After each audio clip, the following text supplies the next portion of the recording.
ಶಾರದಾ ದೇವಸ್ಥಾನದ ಹೊರಗೆ ನಿಂತಿದ್ದ ಬೇಲ್ಪುರಿ ಮಾಡುವವನಿಗೆ, ಅಣ್ಣ, ಒಂದು ಬೇಲ್ಪುರಿ ಮಾಡಿಕೊಡಿ. ಖಾರ ಕಡಿಮೆ ಇರಲಿ. ನಂತರ ಅವರು ತಮ್ಮ ಚಪ್ಪಲಿ ಹಾಕಿಕೊಳ್ಳಲು ಹೋದರು.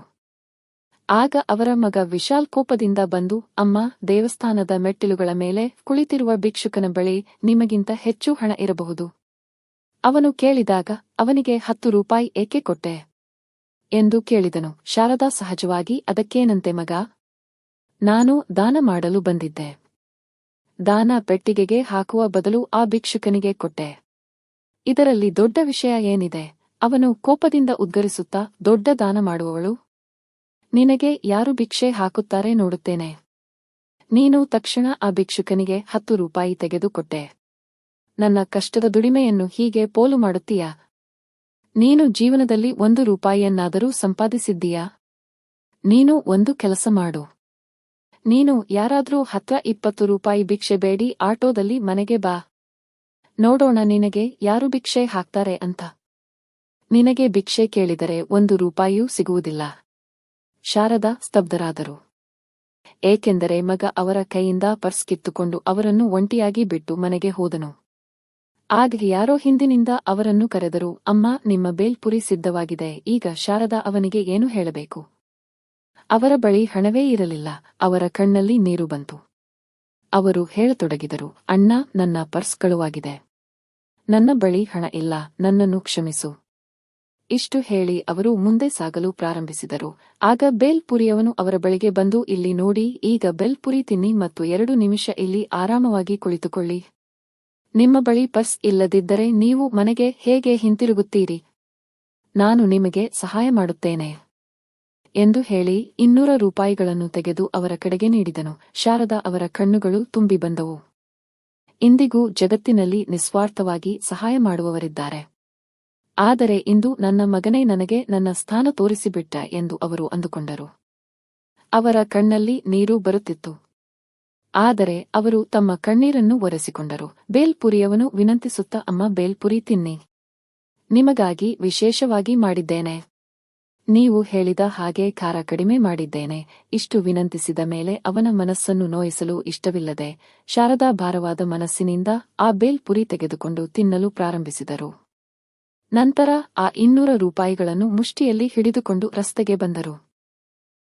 ಒಬ್ಬ ಆಟೋ ಡ್ರೈವರ್ ಇದ್ದಕ್ಕಿದ್ದಂತೆ ಅವರ ಮುಂದೆ ಬಂದು ನಿಂತು ಕೇಳಿದನು, ಮೇಡಂ, ಎಲ್ಲಿಗೆ ಹೋಗಬೇಕು?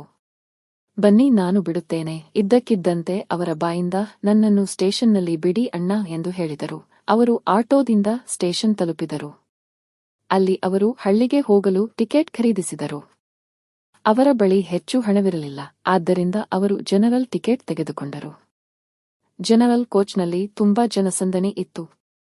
ಆದರೆ ಅವರನ್ನು ನಿಂತುಕೊಂಡಿರುವುದನ್ನು ನೋಡಿ ಒಬ್ಬ ಸಜ್ಜನರು ಅವರಿಗೆ ತಮ್ಮ ಸೀಟ್ ಕೊಟ್ಟರು. 6 ಗಂಟೆಗಳ ಪ್ರಯಾಣವನ್ನು ಅವರು ಕುಳಿತುಕೊಂಡೇ ಕಳೆಯಬೇಕಿತ್ತು. ಆಗ ನೀರು ಮಾರುವವನು ಬಂದನು. ಅವರು 1 ಬಾಟಲ್ ನೀರು ಖರೀದಿಸಿದರು. ಸ್ವಲ್ಪ ತಿಂಡಿಯು ತಿನಿಸುಗಳನ್ನು ಸಹ ತೆಗೆದುಕೊಂಡರು. ಈಗ ಅವರು ತಮ್ಮ ಜೀವನವನ್ನು ತಮ್ಮ ಸ್ವಂತ ಬಲದಿಂದ ಕಳೆಯಲು ನಿರ್ಧರಿಸಿದ್ದರು. ಅವರ ಪರ್ಸ್ನಲ್ಲಿ ಅವರ ಮೊಬೈಲ್ ಕೂಡ ಇತ್ತು. ಆದ್ದರಿಂದ ಮಗನ ಸಂಪರ್ಕ ಸಂಪೂರ್ಣವಾಗಿ ಕಡಿತಗೊಂಡಿತ್ತು. ಇತ್ತ ಮನೆಗೆ ತಲುಪಿದ ನಂತರ ವಿಶಾಲ್ನ ಹೆಂಡತಿ ಕಾಮ್ಯಾ ವಿಶಾಲ್ನನ್ನು ಕೇಳಿದಳು, ಅತ್ತೆಯವರು ಎಲ್ಲಿದ್ದಾರೆ? ಅವನು ಸಿಟ್ಟಿನಿಂದ ಹೇಳಿದನು, ಅಮ್ಮನಿಗೆ ದಾನ ಮಾಡುವ ದೊಡ್ಡ ಗೀಳು. ಅದಕ್ಕೆ ನಾನು ಅವರನ್ನು ದೇವಸ್ಥಾನದ ಹೊರಗೆ ಒಂಟಿಯಾಗಿ ಬಿಟ್ಟು ಬಂದಿದ್ದೇನೆ. ಈಗ ನೋಡೋಣ ಅವರು ಹಣವಿಲ್ಲದೆ ಮನೆಗೆ ಹೇಗೆ ಹಿಂತಿರುಗುತ್ತಾರೆ ಅಂತ ಕಾಮ್ಯಾ ವ್ಯಂಗ್ಯವಾಗಿ ನಗುತ್ತಾ ಹೇಳಿದಳು. ಹೀಗೆ ಬಾಗಿಲಿಗೆ ಯಾರಾದರೂ ಭಿಕ್ಷೆ ಬೇಡಲು ಬಂದರೆ ಅವರು ಕೆಲವೊಮ್ಮೆ ಅಕ್ಕಿ, ಕೆಲವೊಮ್ಮೆ ಹಿಟ್ಟು ತೆಗೆದುಕೊಡುತ್ತಾರೆ. ಅವರಿಗೆ ತುಂಬಾ ದಾನ ಮಾಡುವ ಹುಚ್ಚು. ಅವರೇ ಕೈ ಚಾಚಬೇಕಾಗುತ್ತದೆ. ಆಗ ಅವರಿಗೆ ಅರ್ಥವಾಗುತ್ತದೆ, ಏನೂ ಮಾಡುವುದು ಬೇಡ, ಬರೀ ನಮ್ಮ ಕಷ್ಟದ ದುಡಿಮೆಯನ್ನು ಪೋಲು ಮಾಡ್ತಾರೆ. ಈಗ ಅವರೇ ಭಿಕ್ಷೆ ಬೇಡಿದ್ರೆ ಗೊತ್ತಾಗತ್ತೆ. ಅವರು ಮಾತನಾಡುತ್ತಿರಬೇಕಾದರೆ ಇದ್ದಕ್ಕಿದ್ದಂತೆ ಗ್ರಾಮದಿಂದ ಮಾವ ಬಂದರು. ಮಾವನನ್ನು ನೋಡಿದ ವಿಶಾಲ್ ಸ್ವಲ್ಪ ಗಾಬರಿಯಾದ. ಈಗ ಮಾವ ಅಮ್ಮ ಎಲ್ಲಿದ್ದಾರೆ ಎಂದು ಕೇಳಿದರೆ ಏನು ಹೇಳುವುದು? ಅವನ ಹೆಂಡತಿ ತ್ವರಿತವಾಗಿ ಟೀಯ ನಾಷ್ಟ ತಯಾರಿಸಲು ಪ್ರಾರಂಭಿಸಿದಳು. ಮಾವನಿಗೆ ಅತ್ತೆ ಸಿಗದಿದ್ದರೆ ಇಡೀ ಸಂಬಂಧಿಕರಲ್ಲಿ ಈ ವಿಷಯವನ್ನು ಹಬ್ಬಿಸಿಬಿಡುತ್ತಾರೆ ಎಂದು ಅವಳಿಗೂ ಭಯವಾಗುತ್ತಿತ್ತು. ಏನೇ ಆಗಲಿ ಸ್ವಲ್ಪ ಹೊತ್ತು ಕ್ಷೇಮ ಸಮಾಚಾರ ವಿಚಾರಿಸಿದ ನಂತರ ಮಾವ ಅವರು ಹೆದರುತ್ತಿದ್ದ ಪ್ರಶ್ನೆಯನ್ನು ಕೇಳಿಯೇ ಬಿಟ್ಟರು. ಶಾರದಾ ಎಲ್ಲಿದ್ದಾಳೆ? ಕಾಣಿಸುತ್ತಿಲ್ಲ ಎಂದು ಕೇಳಿದರು. ಅವರಿಬ್ಬರೂ ತಡಬಡಾಯಿಸಿದರು. ಕಾಮ್ಯಾ ಮಾತನ್ನು ಸರಿದೂಗಿಸುತ್ತಾ ಹೇಳಿದಳು. ಅತ್ತೆಯವರು ತಮ್ಮ ಗೆಳತಿಯೊಂದಿಗೆ ತೀರ್ಥಯಾತ್ರೆಗೆ ಹೋಗಿದ್ದಾರೆ. ಅವರು ಬರಲು ಬಹಳ ಸಮಯ ತೆಗೆದುಕೊಳ್ಳುತ್ತದೆ. ಮಾವ ಹೇಳಿದರು, ನಾನು ಕೆಲವು ಕೆಲಸಗಳಿಗಾಗಿ ಈ ನಗರಕ್ಕೆ ಬಂದಿದ್ದೆ, ಆದ್ದರಿಂದ ನಿಮ್ಮನ್ನು ಭೇಟಿಯಾಗಲು ಬಂದೆ. ನನ್ನ ರೈಲಿನ ಸಮಯ ಹತ್ತಿರವಾಗುತ್ತಿದೆ, ಆದ್ದರಿಂದ ನಾನು ಹೋಗುತ್ತೇನೆ. ಅವರಿಬ್ಬರೂ ಸಂತೋಷದಿಂದ ಅವರನ್ನು ಬೀಳ್ಕೊಟ್ಟರು. ಕಾಮ್ಯಾ ದಾರಿಯಲ್ಲಿ ತಿನ್ನಲು ಸ್ವಲ್ಪ ತಿಂಡಿ ತಿನಿಸುಗಳನ್ನು ಸಹ ಕಟ್ಟಿಕೊಟ್ಟಳು. ಒಂದು ದೊಡ್ಡ ತೊಂದರೆ ತಪ್ಪಿತು ಎಂದು ಅವರು ಅಂದುಕೊಂಡರು. ಇತ್ತ ಸಂಜೆಯಾಗುತ್ತಿತ್ತು, ಆದರೆ ಶಾರದಾ ಅವರ ಸುಳಿವು ಎಲ್ಲೂ ಇರಲಿಲ್ಲ. ವಿಶಾಲ್ ಸ್ವಲ್ಪ ಸಮಯದ ನಂತರ ಅಮ್ಮನನ್ನು ಕರೆತರಲು ಹೋದನು.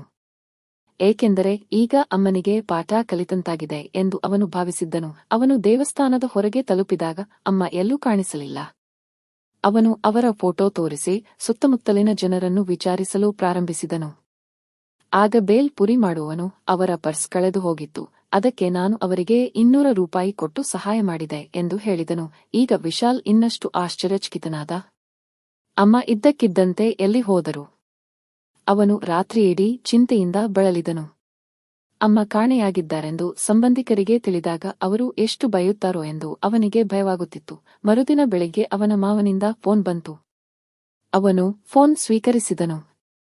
ಆಗ ಅವರು ಕೋಪದಿಂದ ಗರ್ಜಿಸುವ ಧ್ವನಿಯಲ್ಲಿ, ನೀವು ಅಮ್ಮನ ಬಗ್ಗೆ ಗಮನ ಹರಿಸಲು ಸಾಧ್ಯವಾಗಲಿಲ್ಲವೇ? ಅವರು ಇಲ್ಲಿ ಹಳ್ಳಿಗೆ ಬಂದಿದ್ದಾರೆ ಮತ್ತು ನೀನು ನನಗೆ ಸುಳ್ಳು ಹೇಳಿದೆ. ಅವರು ತೀರ್ಥಯಾತ್ರೆಗೆ ಹೋಗಿದ್ದಾರೆ ಎಂದು. ಕೊನೆಗೆ ಇದೆಲ್ಲ ಏನು ನಡೆಯುತ್ತಿದೆ ಎಂದು ಕೇಳಿದರು. ಈಗ ವಿಶಾಲ್ ಏನು ಹೇಳಲು ಸಾಧ್ಯ? ಅವನು ತಡಬಡಾಯಿಸಲು ಪ್ರಾರಂಭಿಸಿದನು.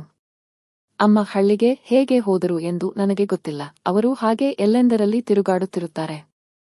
ಅವರಿಗೆ ನಮ್ಮ ಬಗ್ಗೆ ಯಾವುದೇ ಕಾಳಜಿ ಇಲ್ಲ. ಮಾವ ಕೋಪದಿಂದ ಫೋನ್ ಕಟ್ ಮಾಡಿದರು.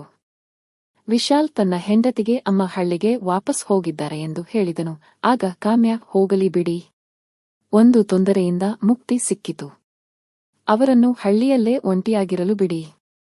ಅವರ ಯಾವ ಸಂಬಂಧಿಕರು ಅವರನ್ನು ಎಷ್ಟು ದಿನ ಕೂರಿಸಿ ಊಟ ಬಡಿಸುತ್ತಾರೆ ನೋಡೋಣ. ಎಲ್ಲಾ ಸಂಬಂಧಿಕರು ಅವರಿಂದ ಬೇಸತ್ತಾಗ ಮತ್ತೆ ನಮ್ಮ ಬಳಿ ಬರಲೇಬೇಕಾಗುತ್ತದೆ. ಈ ಬಾರಿ ಅವರ ಸೊಕ್ಕು ಬಿಳಿದಿರುತ್ತದೆ ಎಂದು ಹೇಳಿದಳು. ಹೀಗೆ ಅಂದುಕೊಂಡು ಅವರು ನಿಶ್ಚಿಂತರಾದರು. ಕ್ರಮೇಣ 2 ತಿಂಗಳು ಕಳೆದವು. ಆದರೆ ಶಾರದಾ ಮಗ ಮತ್ತು ಸೊಸೆಗೆ ಫೋನ್ ಮಾಡಲಿಲ್ಲ. ಅವರು ವಾಪಸ್ ನಗರಕ್ಕೆ ಬರುತ್ತಿರಲಿಲ್ಲ. ಮಗ ಮತ್ತು ಸೊಸೆಗೂ ಅವರ ಬಗ್ಗೆ ಯಾವುದೇ ಚಿಂತೆ ಇರಲಿಲ್ಲ. ಒಂದು ದಿನ ಇದ್ದಕ್ಕಿದ್ದಂತೆ ಅವರ ಹಳ್ಳಿಯಲ್ಲಿ ವಾಸಿಸುವ ಸ್ನೇಹಿತ ಸೌರಭ್ನಿಂದ ಫೋನ್ ಬಂತು. ಅವನು ಹೇಳಿದನು, ನಿನ್ನ ಅಮ್ಮ ಇನ್ನೂ ನಿನ್ನ ಹತ್ತಿರ ಇರುವುದಿಲ್ಲವೇನು? ಅವರು ಇಲ್ಲಿ ವಾಸಿಸಲು ಖಾಯಂ ಏರ್ಪಾಟು ಮಾಡಿಕೊಳ್ಳುತ್ತಿದ್ದಾರೆ. ವಿಶಾಲ್ ಕೋಪದಿಂದ, ಖಾಯಂ ಏರ್ಪಾಟು ಅಂದರೆ ಎಂದು ಕೇಳಿದನು. ಆಗ ಅವನು, ನೀನು ಒಂದು ಸಲ ಹಳ್ಳಿಗೆ ಬಂದು ನೋಡು.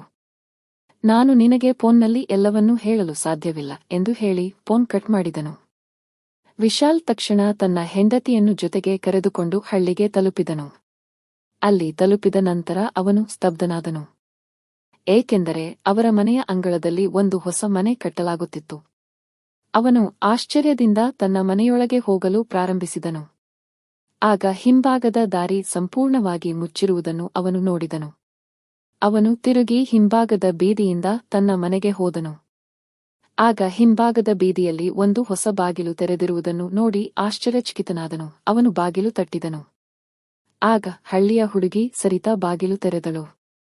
ಅವನು ಕೇಳಿದನು, ಅಮ್ಮ ಎಲ್ಲಿದ್ದಾರೆ? ಆಗ ಅವಳು, ಅಮ್ಮ ದೇವಸ್ಥಾನಕ್ಕೆ ಹೋಗಿದ್ದಾರೆ ಎಂದು ಹೇಳಿ ಬಾಗಿಲು ಮುಚ್ಚಲು ಹೋದಳು. ಆಗ ಅವನು ಕೋಪದಿಂದ, ನನ್ನ ಮನೆಯಲ್ಲಿ ನನಗೆ ಬಾಗಿಲು ಮುಚ್ಚುತ್ತಿದ್ದೀಯಾ?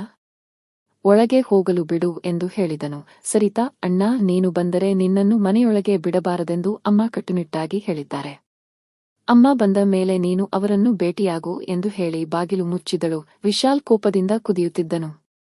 ಅವನು ಹೊರಗಿನ ಜಗಲಿಯಲ್ಲಿ ಕುಳಿತುಕೊಂಡು ಅಮ್ಮ ವಾಪಸ್ ಬರುವವರೆಗೆ ಕಾಯಲು ಪ್ರಾರಂಭಿಸಿದನು.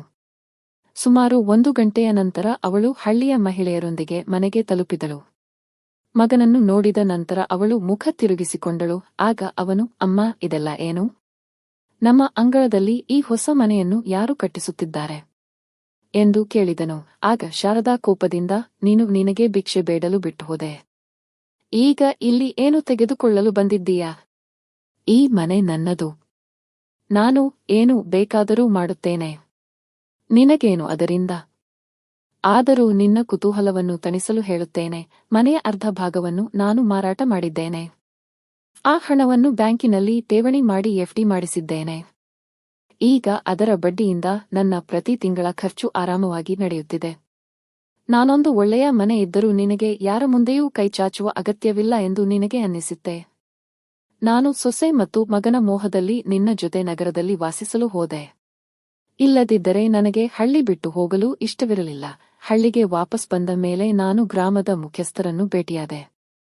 ನನ್ನ ಎಲ್ಲಾ ಸಂಬಂಧಿಕರೊಂದಿಗೆ ನಾನು ಮಾತನಾಡಿದೆ. ಆಗ ಎಲ್ಲರೂ ಸೇರಿ ನನಗೆ ಇದೇ ಉಪಾಯವನ್ನು ಹೇಳಿದರು.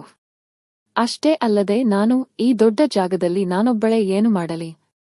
ಅದಕ್ಕಿಂತ ನನ್ನ ವೃದ್ಧಾಪ್ಯವಾದರೂ ಸ್ವಾಭಿಮಾನದಿಂದ ಕಳೆಯುತ್ತದೆ. ಈಗ ನಿನಗೆ ಇಲ್ಲಿಗೆ ಬರುವ ಅಗತ್ಯವಿಲ್ಲ ಮತ್ತು ನಾನು ಸತ್ತ ನಂತರವೂ ನೀನು ಇಲ್ಲಿಗೆ ಬಂದು ತೊಂದರೆ ಮಾಡಬೇಕಾಗಿಲ್ಲ, ಏಕೆಂದರೆ ಈಗ ಇಲ್ಲಿ ನಿಂದು ಏನೂ ಇಲ್ಲ. ನಿನಗೆ ನಿನ್ನ ಸಂಪಾದನೆಯ ಬಗ್ಗೆ ತುಂಬಾ ಹೆಮ್ಮೆ ಇತ್ತು.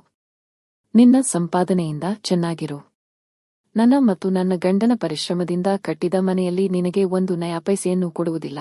ಮನೆಯ ಈ ಸಣ್ಣ ಭಾಗ ನನ್ನ ವಾಸಕ್ಕೆ ಸಾಕು ಮತ್ತು ನನ್ನ ನಂತರ ನಾನು ಈ ಭಾಗವನ್ನು ಪಂಚಾಯಿತಿಗೆ ದಾನ ಮಾಡಲು ನಿರ್ಧರಿಸಿದ್ದೇನೆ ಮತ್ತು ನನ್ನ ಅಕೌಂಟಿನ ಎಲ್ಲಾ ಹಣವನ್ನು ಪಂಚಾಯಿತಿಗೆ ದಾನ ಮಾಡುತ್ತೇನೆ. ವಿಶಾಲ್ ಕೋಪದಿಂದ, ಖಂಡಿತ ಆ ಮುಖ್ಯಸ್ಥನೇ ನಿನ್ನ ತಲೆ ಕೆಡಿಸಿದ್ದಾನೆ. ಆತ ಎಲ್ಲಾ ಹಣವನ್ನು ತಿಂದು ಹಾಕುತ್ತಾನೆ ಎಂದು ಹೇಳಿದನು. ಆಗ ಅವಳು, ಎಲ್ಲಾ ಹಣವನ್ನು ತಿನ್ನುವುದಿಲ್ಲ, ಬದಲಾಗಿ ಒಳ್ಳೆಯ ಕಾರ್ಯಗಳಿಗೆ ಉಪಯೋಗಿಸುತ್ತಾರೆ. ಏಕೆಂದರೆ ನಾನು ನನ್ನ ಉಯಿಲನ್ನು ಹಾಗೆ ಬರೆಸಿದ್ದೇನೆ. ಹಣವನ್ನು ಯಾರೂ ತಿನ್ನಲು ಸಾಧ್ಯವಿಲ್ಲ ಮತ್ತು ನಿಮ್ಮ ಮುಂದೆ ನಾನು ಕೈ ಮುಗಿದು ಕೇಳಿಕೊಳ್ಳುತ್ತೇನೆ, ದಯವಿಟ್ಟು ನಿಮ್ಮ ಮುಖವನ್ನು ಮತ್ತೆ ತೋರಿಸಿ ನನ್ನ ಗಾಯಗಳನ್ನು ಮತ್ತೆ ಹಸಿರು ಮಾಡಬೇಡಿ ಎಂದು ಹೇಳಿ ಕೋಪದಿಂದ ಬಾಗಿಲು ತಟ್ಟಲು ಪ್ರಾರಂಭಿಸಿದಳು. ಸರಿತಾ ಬಾಗಿಲು ತೆರೆದಳು.